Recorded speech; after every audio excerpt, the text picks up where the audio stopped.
like it. Okay, so we're running like 8 seconds Woo! behind. So. Well, that's what yeah, we're good. Shauna gave us a heads up that the intro is starting, so maybe she'll give us a heads up that, oh, you're live. Yeah, she went. Okay. Adrian, you're on. I'm on. Okay. Good. Jeff, it's going to be crazy. It always is. That's good. I'm in the mood for some crazy. You're in the right place. And we are live. We're live. We're live. Good morning, everybody, or good afternoon, or good evening, depending on where you're at in the world listening to us now, one of our millions and billions of people. Tonight is Oklahoma's turn for the A.M.O.K broadcast. Shauna, tell us about your guest. Oh, wait a minute. Okay. That come out okay? I could hear her. She'd probably cussing at me right now. Anyhow, we have typical A.M.O.K moment, but I don't think this is kind of atypical at the moment. I'm just rambling. Pam, save me. Save you from yourself. You are saved. Tonight's guest is Jeff Provine. He's an author from Oklahoma. Are you in the Oklahoma City area? Is that correct? Yeah, I live on the north side of Norman. Great. Okay. Yeah. And he has graced us with his presence tonight. He's got quite a few titles out there that are really good. So, yeah, we appreciate you coming to hang out with us tonight and enjoying the madness that is A.M.O.K. No, yeah, thanks for having me. So you are an author. That's right. Yeah. Do you do picture books? I need to know if there are pictures in these books. Well, I've actually, in addition to all the nonfiction stuff, I started a periodical, A.M.O.K Comics magazine that did just comics. So lots of experience with pictures. I did a webcomic for 10 year Well, run. I need pictures because I'm 57-year-old diabetic and I sit down and start to read. And the next thing I know, I'm asleep. And all I did was read the very first paragraph. I'm done. I need an audiobook that actually can speak to me softly while I'm sleeping, and maybe I pick it up. Well, I've got a few of them with audiobooks, but the main spooky books don't have pictures except for the secret book. So Secret Oklahoma City, all kinds of pictures of what's going on in the lesser known corners of OKC. Well, it's not very secret. You just showed everybody your book.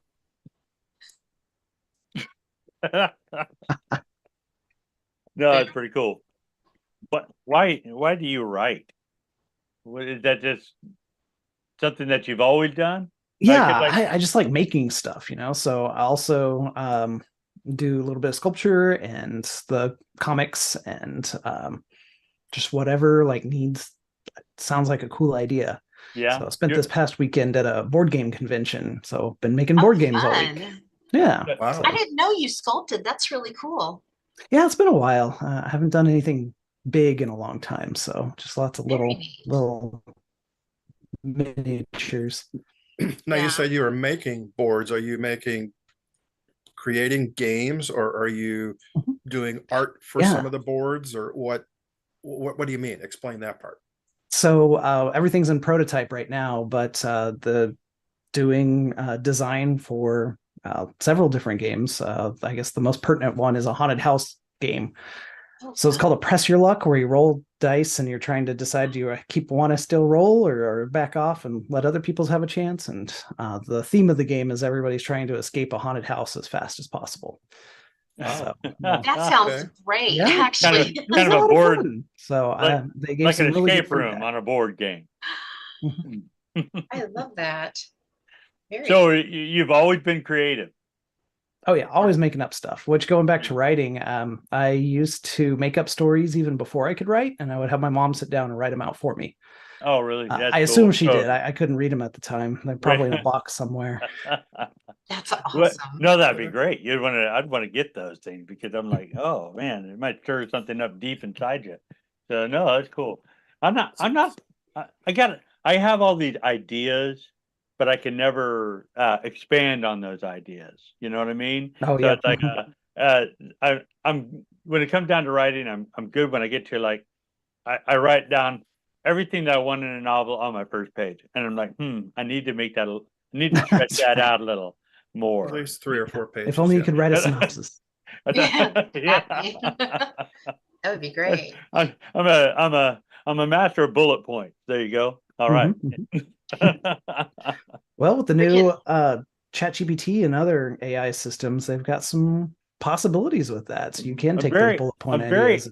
I'm very stretch 'em out. anti-AI, you know, because ever since Terminator, you know, I'm like, dude, I'm not gonna do it.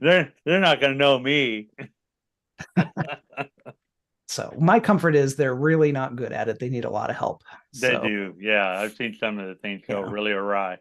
yeah, which I don't think Skynet needs too much help destroying humanity, or vice versa. I think humanity is doing a pretty good job too. But once they figure out that level, then there's the point that we should stop. Or maybe we should root for the robots. Humans have had a good run. Why not them? Yeah, Well, At they're this rooting point. for them. Yeah. for sure. We're getting a But- lot of feedback in chat, and they're all like, "That sounds like a really cool board game." Yeah, Oh, it really great. does. Yeah. Like a lot I'll of keep fun. working on it, polish up the things. They gave some really great feedback again. So We Absolutely. got to have it Version ready 2.0. before September. So Yeah. yeah, we'll play. We'll just. Ooh, there we go. There you go. There you Yeah. go. I was So- telling these guys backstage, I actually have a couple of your books here. There's Haunted Oklahoma, which I absolutely love. Thank and you. Yeah. Compendium of Creeps. I really like that one too. I picked this one up at the Paracon, but this one I already had. Great. And you You did don't a have great this- job but of you don't have the getting all secret parts of book. the state. What? Yeah. In addition to the secret book and I said you Oh. don't have the secret book. Yeah. a few others, I brought my Yeah, stack. he's prolific. He's got some really good titles out there. So Yeah, we've got the book where I started all, Campus Ghosts of Norman. So putting OU on the sticker costs like $2,500 or something. So Oh wow, really? didn't want to do that, which is okay. Also, it opened it up to Campus Corner too, which is kind of cool. The history of the restaurants around campus and how all that ties in with their own spooky stories. Yeah, they So get that was- really. Colleges get really kind of weird. Oh, I disappeared. Can you hear me? We can yes, hear we you, can but hear you. Wow. vanished. Well, there I am. Okay. But yeah, when we started our team years ago, I wanted to do a ghost Razorback, and so I was working on that idea, and they said you can't. I thought, Yeah. oh, okay, I won't, because that person sounded really official. So I didn't do it. Shut you down really Yeah. quick, huh? Really They do. quick, They yeah. do. They got to be careful with it. So Yeah. what are you They gonna Hey, do. do? Jeff, Yeah. Jeff, how do you get your ideas? Well, for the nonfiction stuff, it's all researched. So Okay. I've got the idea for collecting stories here in Oklahoma. I did study abroad in England. So every little town has 1,000 years of history. It's a lot of spooky stuff to talk about, and lots of them do ghost tours and things. And back 2009, back when I was teaching at OU, I was wondering, well, maybe we got some spooky stories around here. There was the one about the little boy who roller skates around in the old hospital building. That's the one that Ooh, I knew first. yeah. And people say they hear him and see him and all kinds of good stuff. So Cool. from there, after classes, I would go to different buildings and talk to, secretaries, janitors, the folks who were in the building for a long time. And everybody had stories except for the business building, just dead quiet in the business building. I don't know. Interesting. I Yeah. wonder why. It gives me a weird vibe, but I guess that's not ghosts. Maybe they just don't pay attention to it, But Too yeah, busy. tons and Yeah. tons and tons of stories. So that October decided to do a walk around campus and tell spooky stories, and it's all just grown out from there. Wow. So do you research like the history behind the stories? Try to find some facts. Does that go with it? Absolutely, yeah. Which I come out of a journalism background, so I'm always, what's the context? What's going on here? Okay. Which I would say I'm a folklore researcher because even if there's not paranormal activity going on, which I get creeped out. So whenever I'm invited to go along on on hunting. I either get bored because I have to be very quiet and I'm not good at that. Or some stuff starts happening, and then I'm like, maybe we don't need to mess with this. It's a little too real. Huh? Yeah. So what Just tell me drew what you happens to? after. Yeah, what drew you to the paranormal then?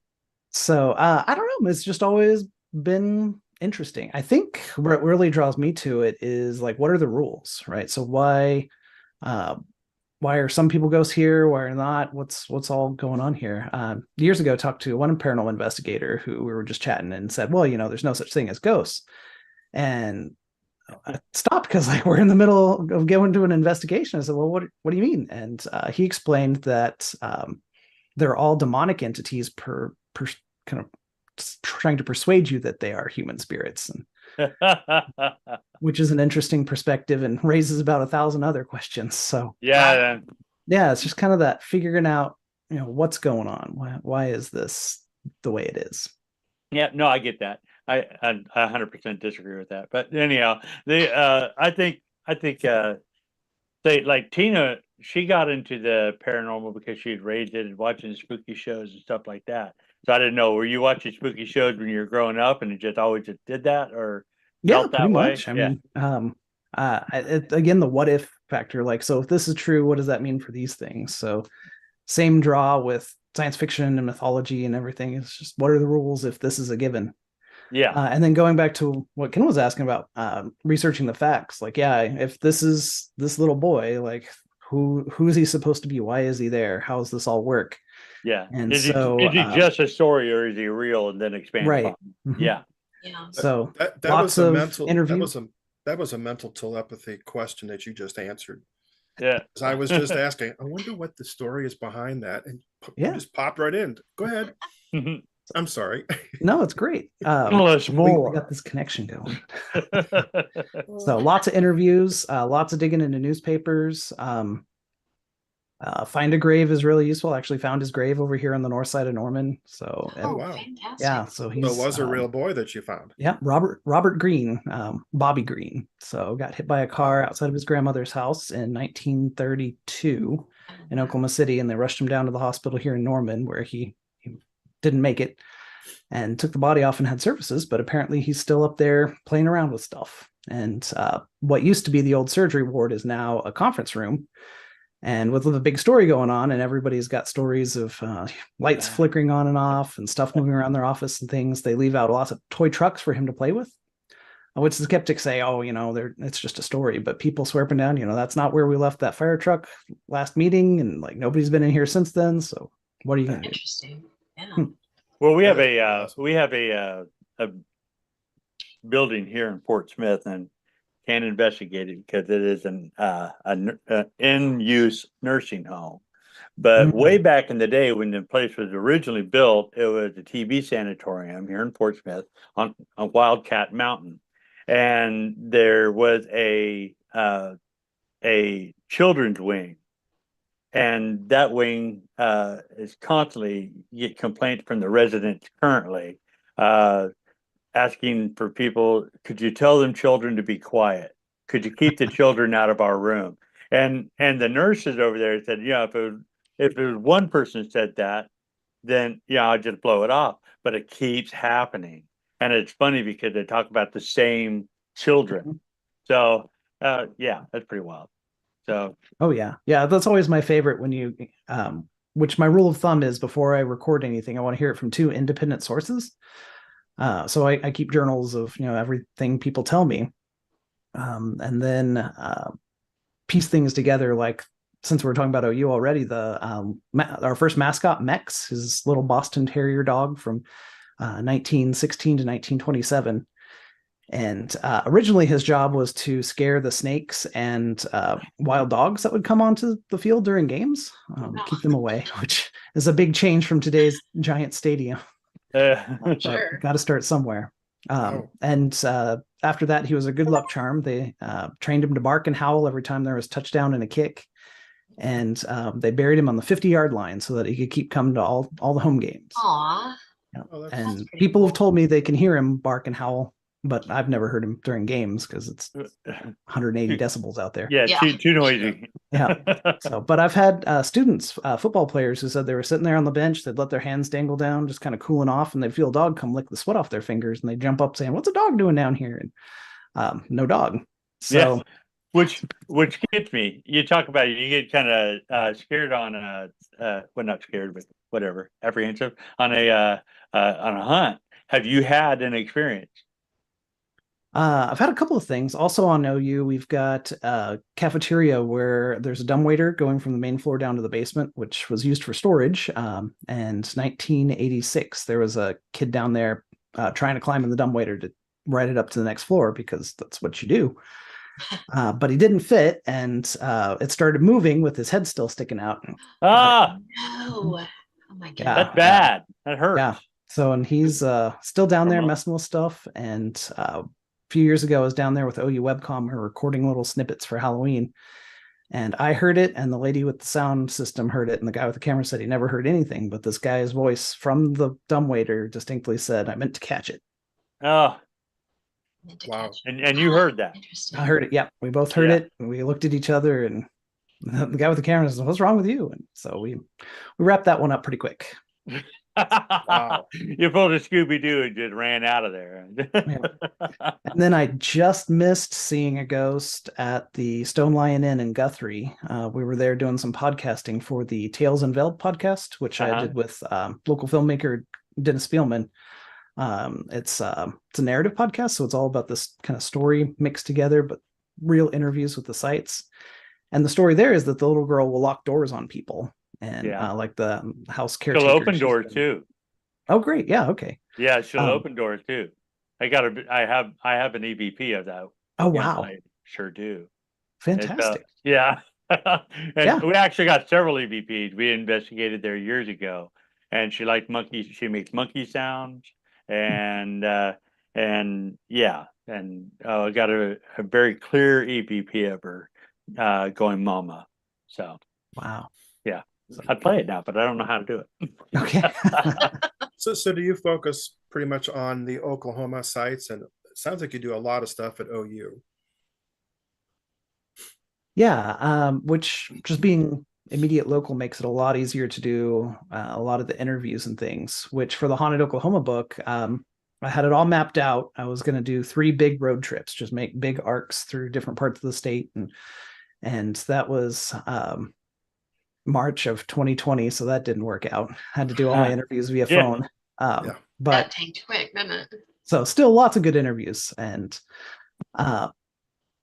that immediacy though lets you really talk to people and things, which a lot of the stories get just pounding the pavement, walking through downtowns and asking folks like, "Hey, what's the spooky story around here?" And 9 times out of 10 people are like, "I don't know anything." But then that 10th time, you never know. Like the barbershop where I get my hair cut. Even after getting my hair cut there for years, I was like, "Oh, well, this place is haunted," and had a whole story. And you're like, "Wait, what?" Yeah. So, but see, that's the thing I found out, that it seems like everybody's got a ghost story. It seems. Oh yeah, once you start telling them, it clicks the memories, and people like this, which even a family ghost story. It was while I was putting the second book together. I was talking to my mom, and she said, "Well, your great grandmother used to come back." And I said, "No, I did not know this." No. So I've already written 1 book. Like, where is this? And she said, sure enough, they said for about a month after she'd passed away, they could feel her. You just the presence, you smell the perfume, like you just can tell somebody's there with you. And I guess she was just checking on folks, making sure they were okay. That's wild. I don't. It seems to me that, you hear a lot of ghost stories of people just recently passed, and then that fades, and then we get all these ghosts from like forever ago.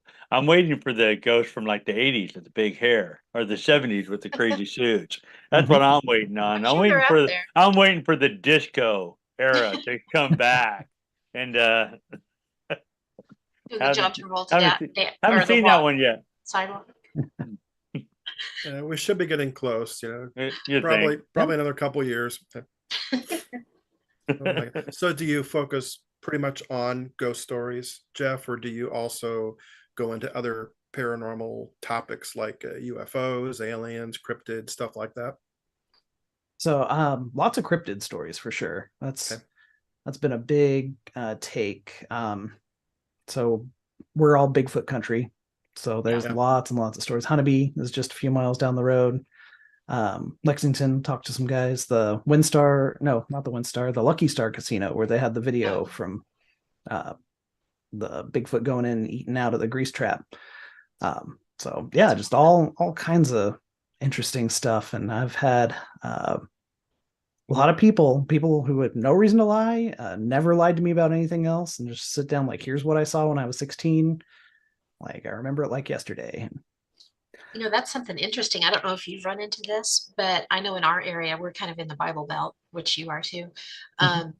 It took the longest time for people to actually open up and start telling us their stories. And we've been doing this for what, about 12 years, 13 years now.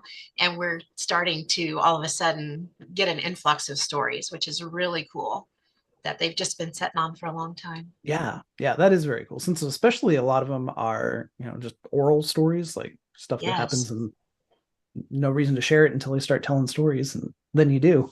Yes. And I agree with you. Like, yeah, it's completely different than it was just 10 or 15 years ago. Like the 2009 stories were really tricky. You had to build up trust and let people know what was going on. Yep. And then once people started hearing it, and then a couple of years ago, we did Haunted Garfield County, Enid area, which is where I grew up, and teamed up with Tammy Wilson on that, who's done ghost tours in Enid.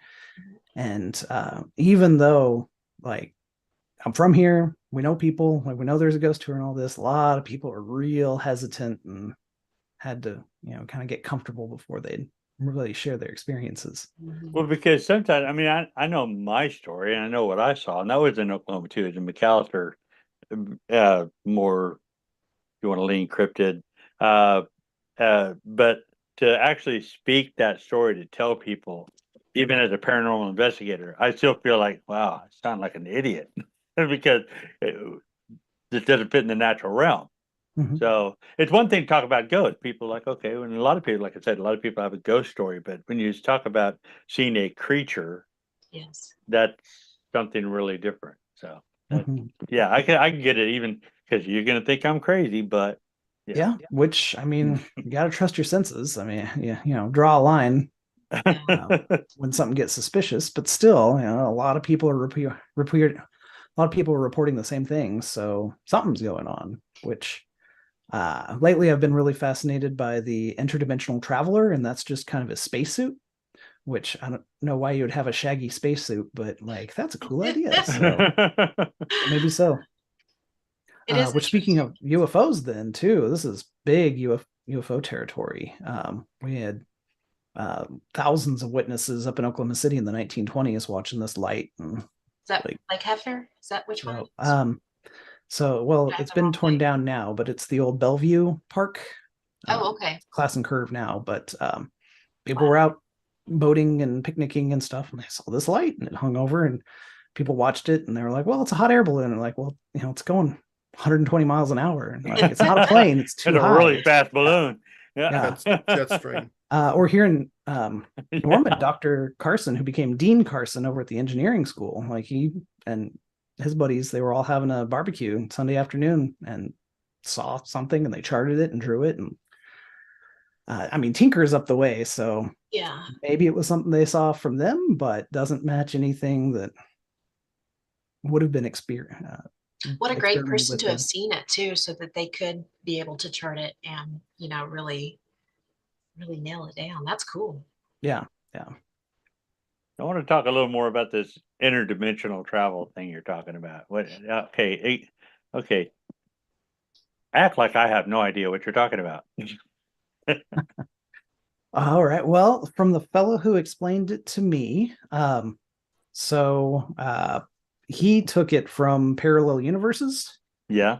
Right. So something adjacent to our timeline, which isn't our timeline. So there's lots of different things going on.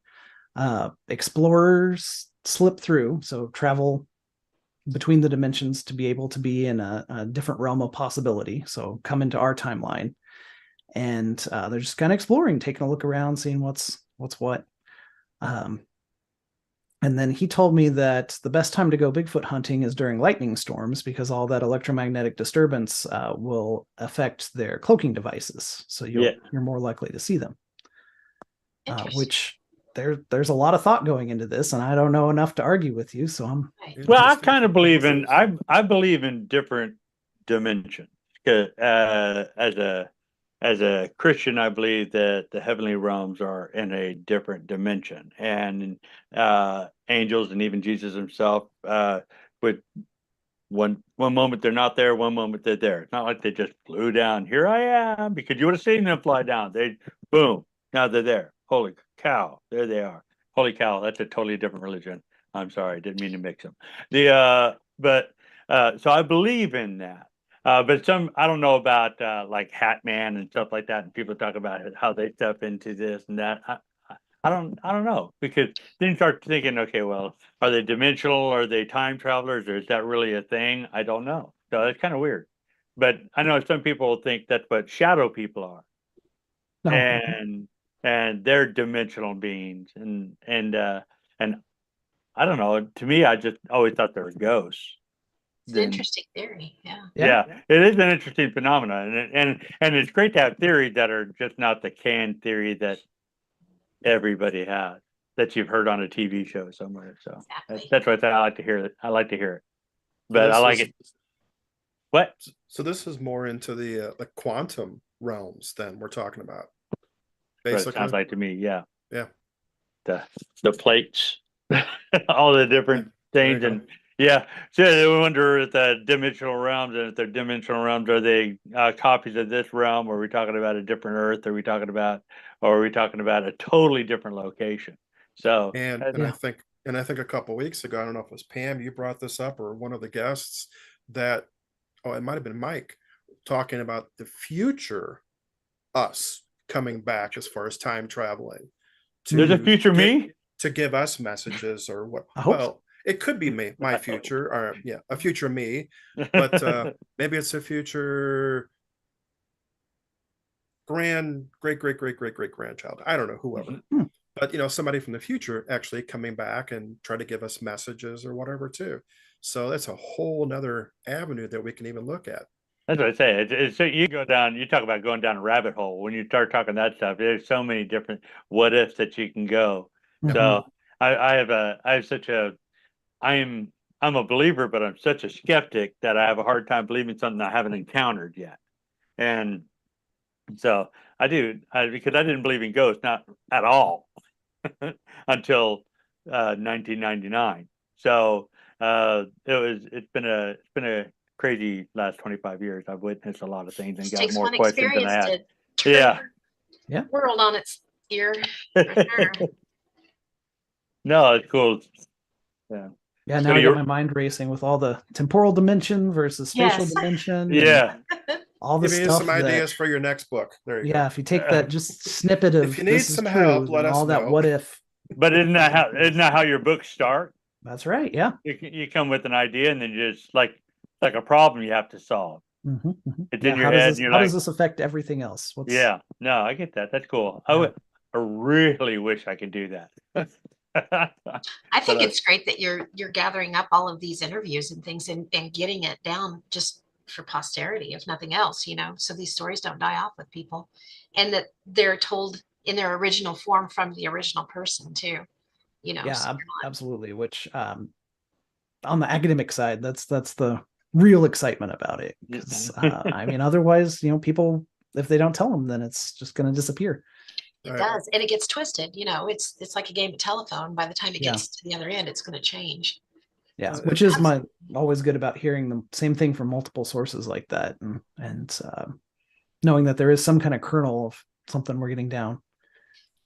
Out of all the places that you've checked out in Oklahoma, do you have a favorite, or is it like trying to pick a favorite child?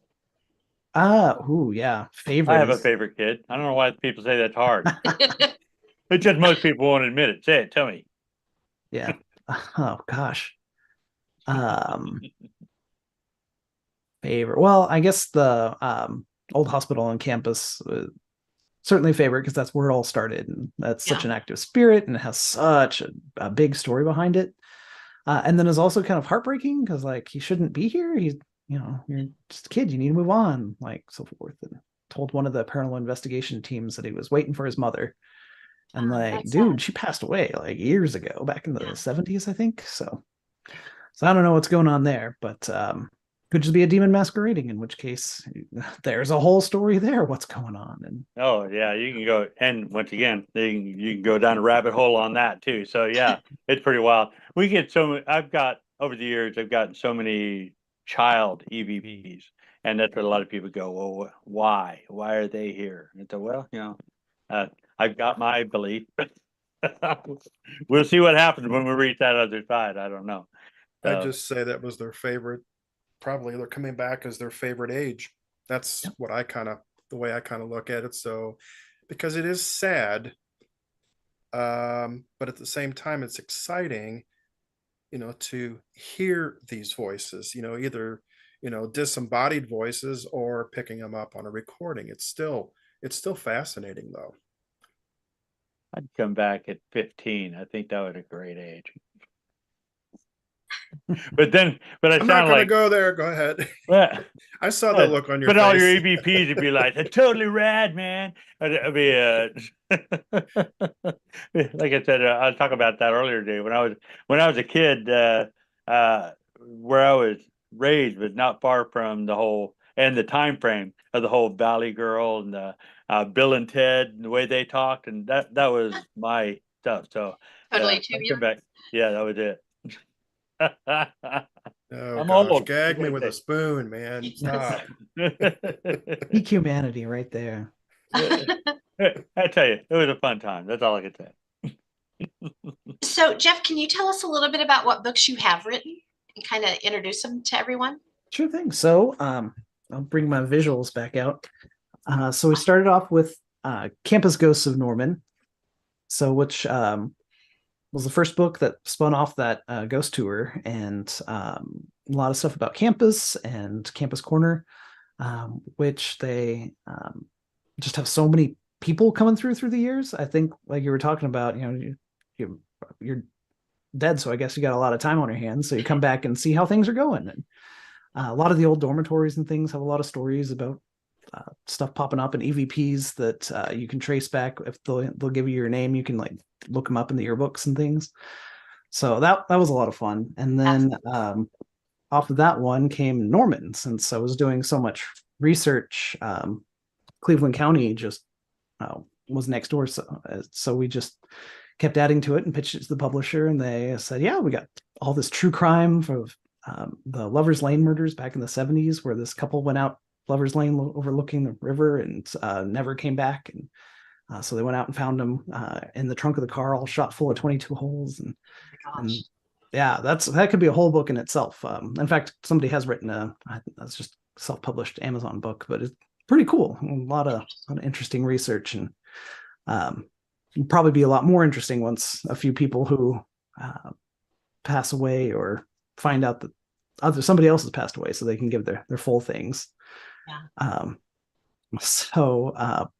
Which then got to going downtown and barbershop and all that, and that's where the second ghost tour came. So it all full circle, first tour, book, and then a book, and then another tour, and it all just kind of works. And then teamed up with Tanya McCoy, and we did books for Guthrie and Shawnee and Oklahoma City, and just kind of really hitting all that metro area. So there's probably gonna be some more stories up in Edmond later, but it's arguably a pretty new town. So yeah, as far as Oklahoma goes, yeah, for sure. Mm-hmm. And then I guess Garfield County is the latest of that publisher's works. So we've working with Tammy on that one. She'd been doing the ghost tour, so she knew everything downtown, like all this really cool stuff. And then I grew up on the countryside, kind of on the north side of town, and knew all this stuff about cemeteries around town that she didn't know anything because she was from in town. And so it was good teamwork on putting all this stuff together and finding out all kinds of weird stuff from newspaper archives. They had a ghost riot back in the early 1900s. Really? Oh, that's There was a interesting. ghost that kept Ghost showing up at the rider. water pump station at nights, and so people would go out and see it, and they thought it was somebody, so they tried to catch him and couldn't. And finally, they people out there with guns and clubs, and they just were waiting for it. And so police dispersed them, so they gave up the search. But so if it was a prank, it went too far. But people swore up and down that the thing that they had been trying to get earlier, they couldn't. So, which I mean, that would be my sign of like, then you're done, right? Like, if I can't catch you, then it's your thing. Yeah. But I guess they just wanted to figure out if it was a prankster. So, yeah, nobody had ever heard that story. I couldn't Wow. even nail down where the North Pump Station was. But Where was that at? for sure thought it was a good story. Where was that at? So in Enid. Oh, in Enid? Okay. Mhm. Got it. Cool.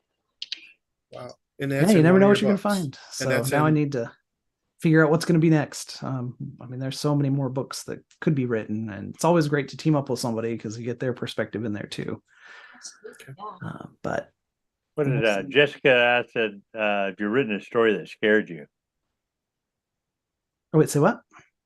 Said Jessica asked on chat here, has Jeff ever written a story that scared him? Oh, all the time. Yeah. I'm a big scaredy cat. So, which is probably why I like this so much, right? It's like we're That's so riding roller funny. coasters and nothing can technically hurt you, but you're all right.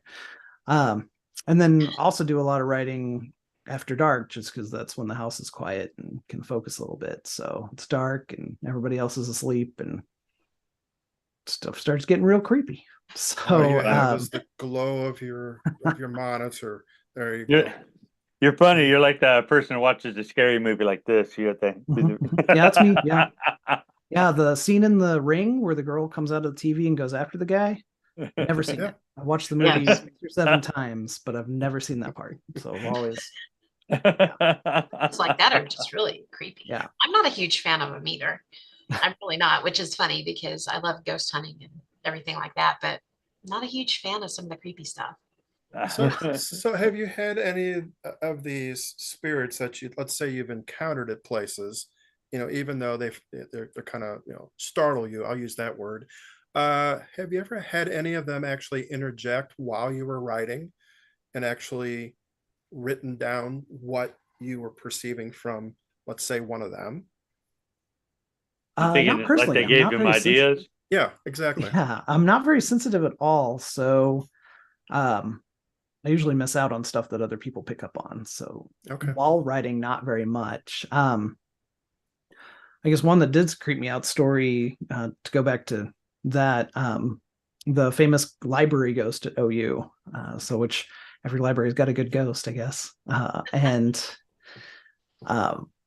had a really scary dream one time where after I was doing ghost tours saying, oh, here's all the evidence on the little boy ghost and here's the evidence on this other ghost, and there's no evidence of anybody ever dying in the library and all that, the legends of people falling through the floor aren't proven and all this stuff, came to me in a dream and said, stop telling people I don't exist. And so I don't do that anymore. And Interesting. yeah, so that's pretty spooky. So kind of you were influenced.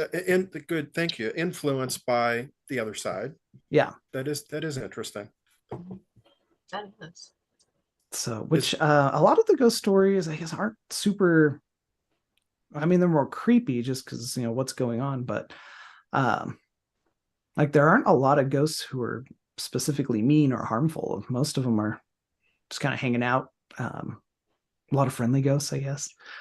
Keeping an eye on things, playing around. The really bad ones seem to get dispelled pretty quickly. So, or just people stop paying attention to them. Yeah. What I have found is that a lot of spirits, they just want to be remembered. And if you could tell their story, that's what they're looking for. That's a good point. Heath H said that the most haunted places are churches and schools. There was a third one, and I'm totally drawing a blank of it. But I always wondered. I can understand churches. I can understand schools, but I guess I never really had a good time at a school, so I never really wanted to go back. But I will say that the only school that, oh, well, we investigated Indian boarding schools in Mm. Conto and in Colony, Oklahoma. Mhm. Did those, but we also had an opportunity. We were invited in to investigate Northeastern State University there Oh yeah.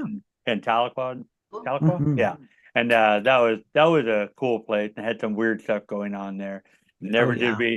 we, skeptic in me is like, okay, well, this because we had lights turning on and off at weird times and weird places, almost like it was because I guess there were sensor lights and nobody's walking down this thing and they kept coming on. So I think we got a couple EVPs, but that's stuff, man, that was years ago. I forget. I just barely remember it.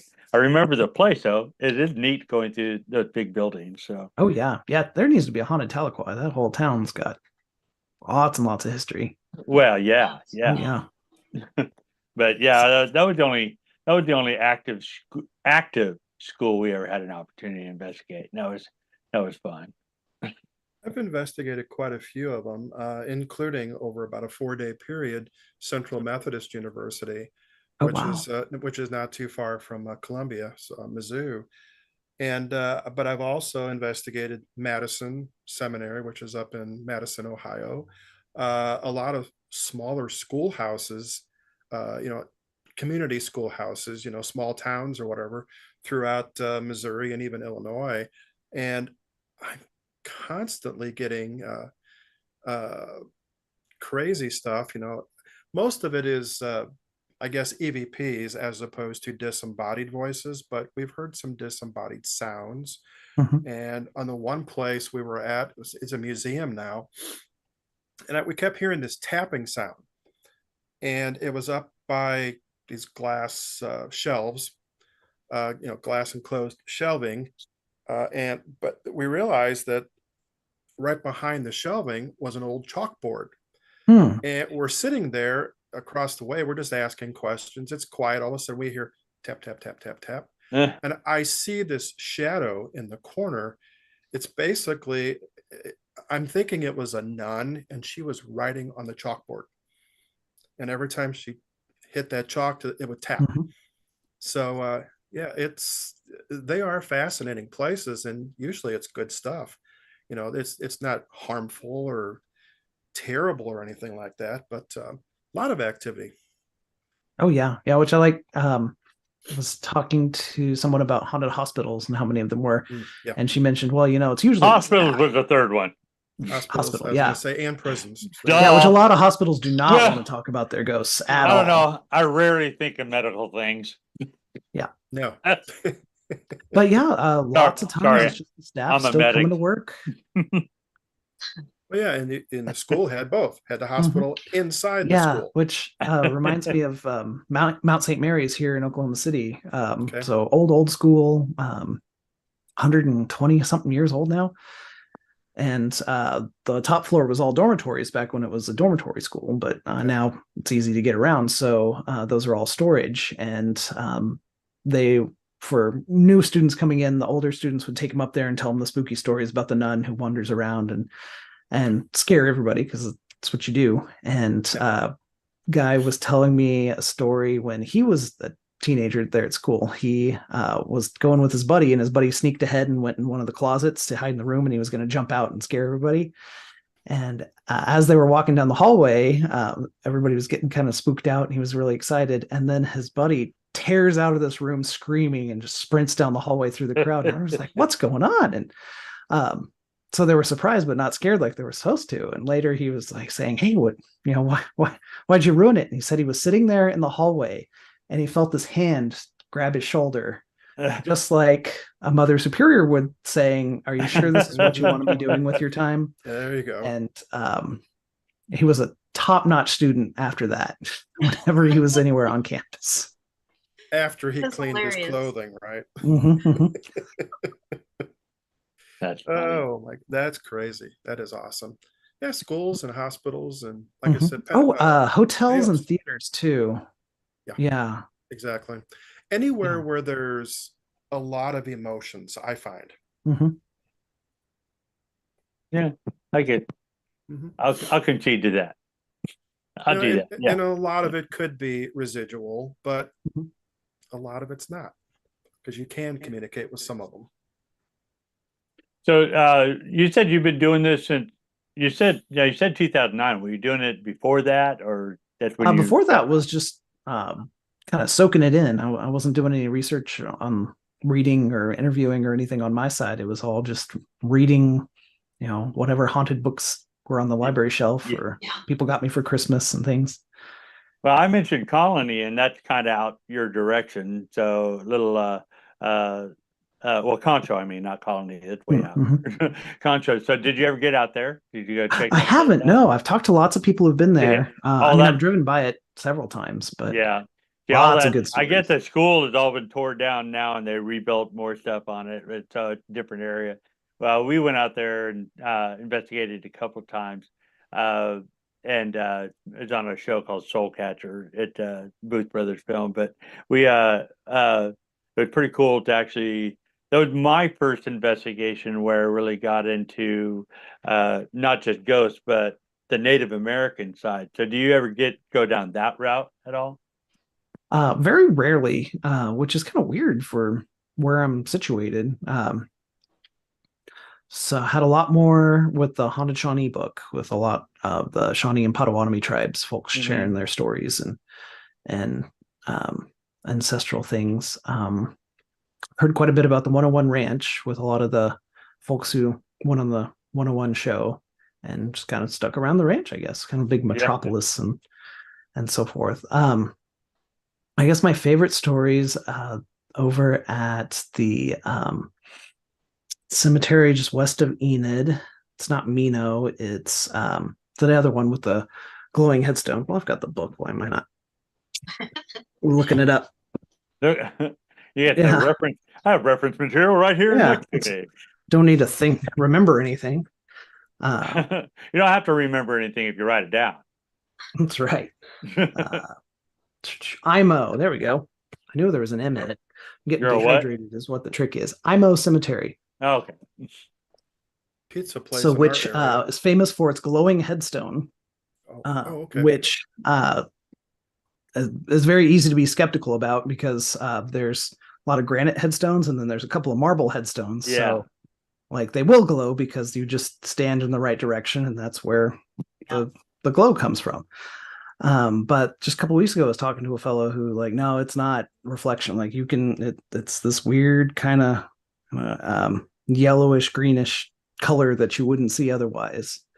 Interesting. So yeah, and he said he lives out there. He's a farmer, so he's driven up and back 10,000 times over the course of a lifetime. He said he's maybe seen it 3 or 4.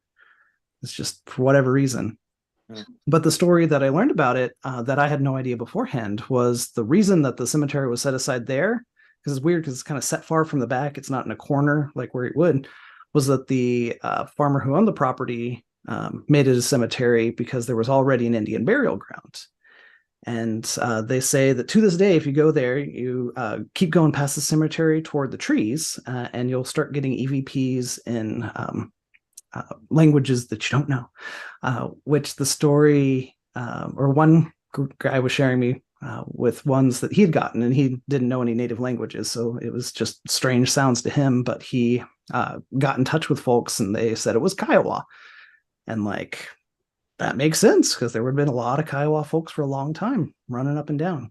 That's super exciting when they get EVPs they can't understand, but someone else can. Yeah. It's like the German EVPs really at the POW camps here in Oklahoma, and it just is logical, makes sense. So that's kind of cool. So do you collect EVPs then too, amongst your written and recorded stories? So every once in a while, so since I'm kind of more on the folklore side, it's usually very much after the fact. But if people are willing to share things, then I'm keep them on files and so forth. Except for there was a guy who shared me his haunted house story. He had this orb of light that came through his house and had done this a couple of times. And one time, after it had gone through and spooked everybody, on his phone, there was a picture of it. Even though his phone was on the bed without anybody touching it, it had just taken a picture on its own. And he was telling me that every device he had put that picture on had gotten corrupted and ended up frying. And he said, yeah, but I've got it saved on this, so let me send it to you.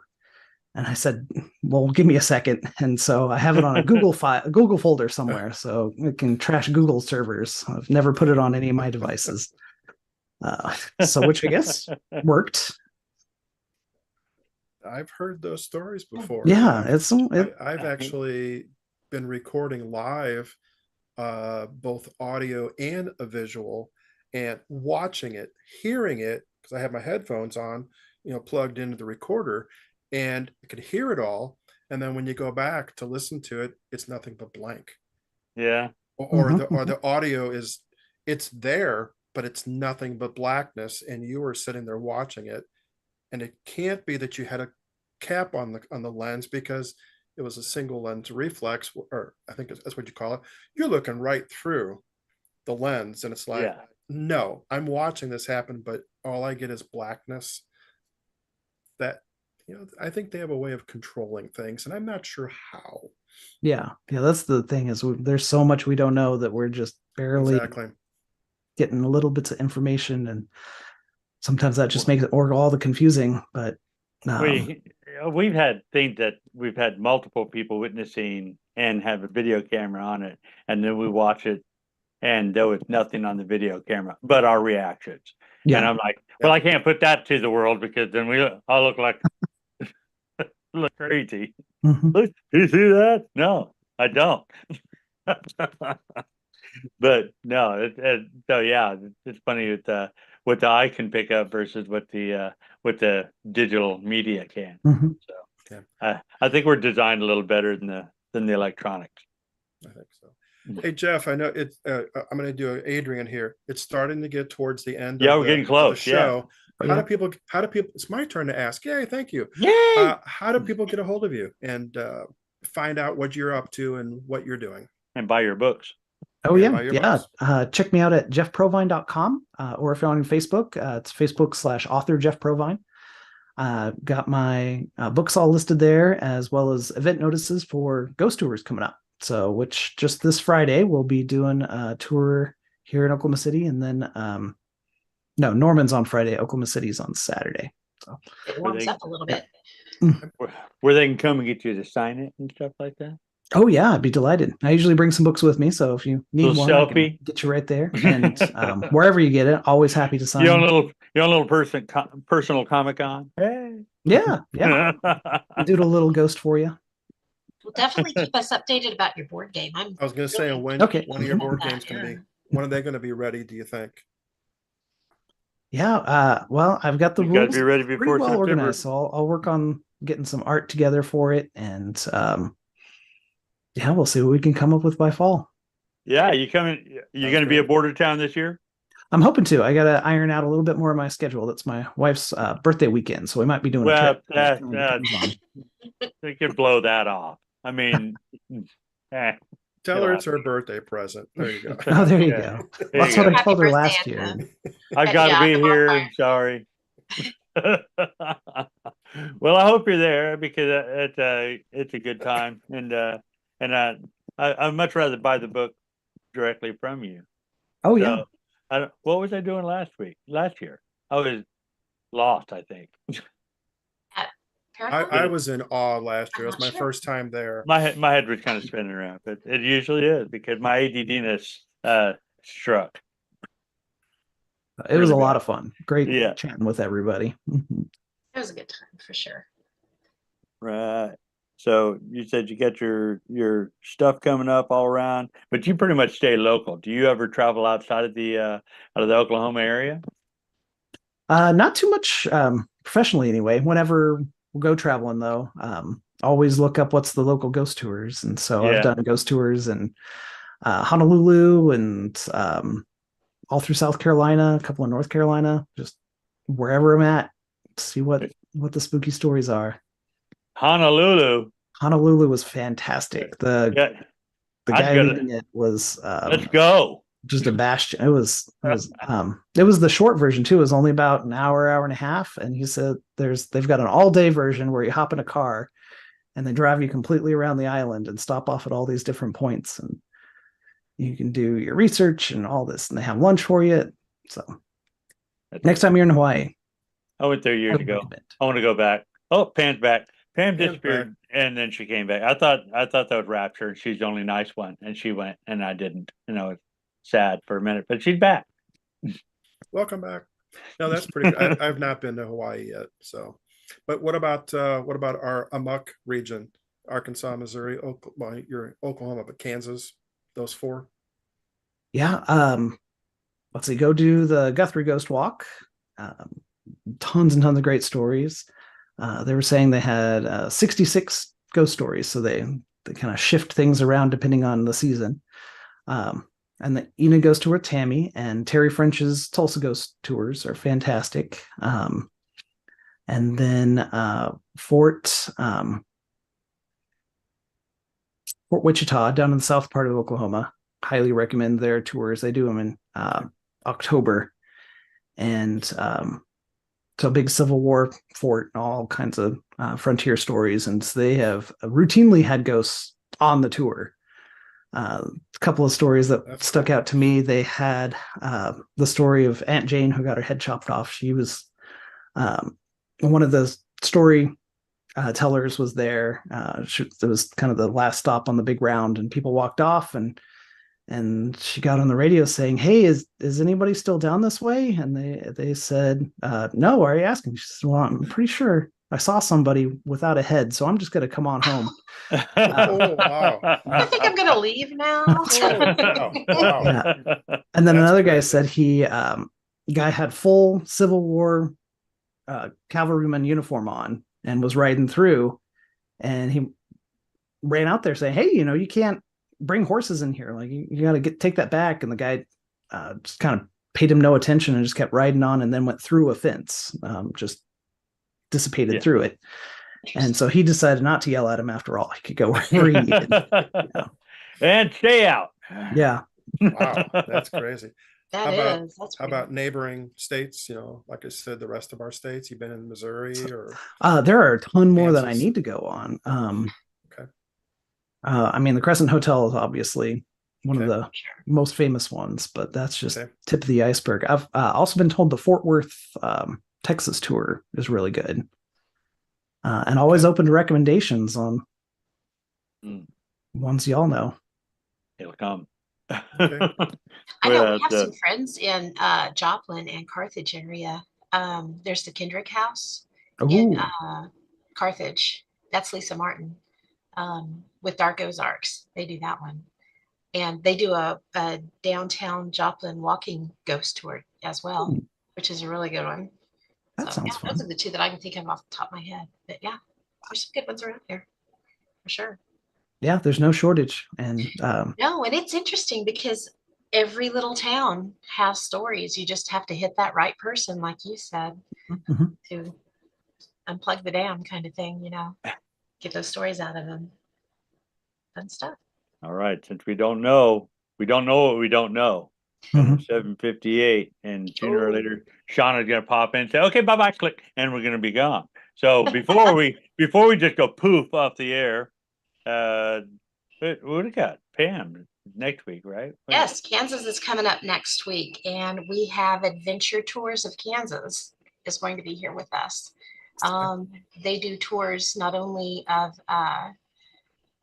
geological things, geographical areas, but they also do ghost tours and some really a bunch of different things. So it'll be a fun one. That it should be interesting, and then get to hear stories, not only the ghost stories, but people stories. They find fossils. They do all kinds of stuff. So yeah, Not Good just time. people. History. There we go. Yeah. Absolutely. It'll be Well, fun. Jeff, even if we do end, stick around for a few extra minutes afterwards too, please. Yeah. Okay. So we're good. This is 1 minute to 8. I know. I'd say she was gonna come on and tell us 1 minute. All right. Yeah. No. Hey, man. It's been great talking to you tonight. It was fantastic. Absolutely.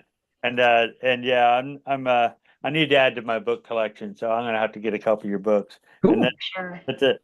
And did I even come to your table at the Border Town? I probably didn't. I don't know. Maybe I did. Like I said, my head was everywhere last year. So, all right. Awesome. So, Well, thanks so much for having me. we'll Absolutely. have you again. All right, buddy. Thank you for coming. And Yeah. thanks everybody for tuning in. Be with us, same bat channel, same bat time next week. And